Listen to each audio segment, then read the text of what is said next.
21শে জুলাইয়ের পর ফের পুরনো সভাস্থল বদল। মেয়র রোডে তৃণমূল ছাত্র পরিষদের প্রতিষ্ঠা দিবস পালনের অনুমতি পায়নি কালীঘাট তৃণমূল বা ঋতব্রত তৃণমূল। কালীঘাট তৃণমূলকে বিড়লা তারামণ্ডলের সামনে আর ঋতব্রত তৃণমূলকে রানী রাসমণি অ্যাভিনিউতে সভা করার অনুমতি দিয়েছে কলকাতা হাইকোর্ট। বিচারপতি সৌগত ভট্টাচার্য বলেন, তৃণমূলের দুটি শিবির একসঙ্গে 28শে অগস্টের কর্মসূচি পালন করতে চাইলে মেয়র রোডে তা করার অনুমতি দেবে আদালত।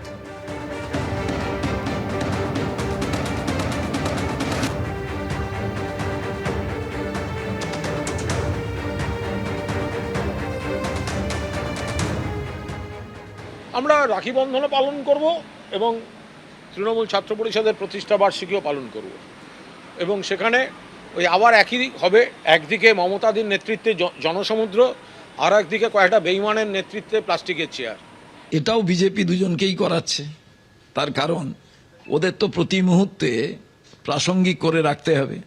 28শে আগস্ট ছাত্র পরিষদের প্রতিষ্ঠা দিবস, আর তৃণমূল জন্ম হয়েছে কবে? তার ছাত্র সংগঠনের প্রতিষ্ঠা দিবস 28 তারিখ। এই যে কণ্ঠী হিসাবে চালিয়ে যাওয়া, এটাকে কেউ মনে রাখে না। নিজের গলায় যদি কেউ খারাপ গান গাক, ভালো গান গাক, সেটা মানুষ তাকে গুছিয়ে রাখে। অতএব ছাত্র পরিষদ তার সত্তা অনুযায়ী, তার যে নিজেদের আইডেন্টিটি অনুযায়ী তারা যে প্রোগ্রাম করবে, এতদিন বহু চেষ্টা করেও ছাত্র পরিষদের প্যারালাল তারা কিছু করতে পারে।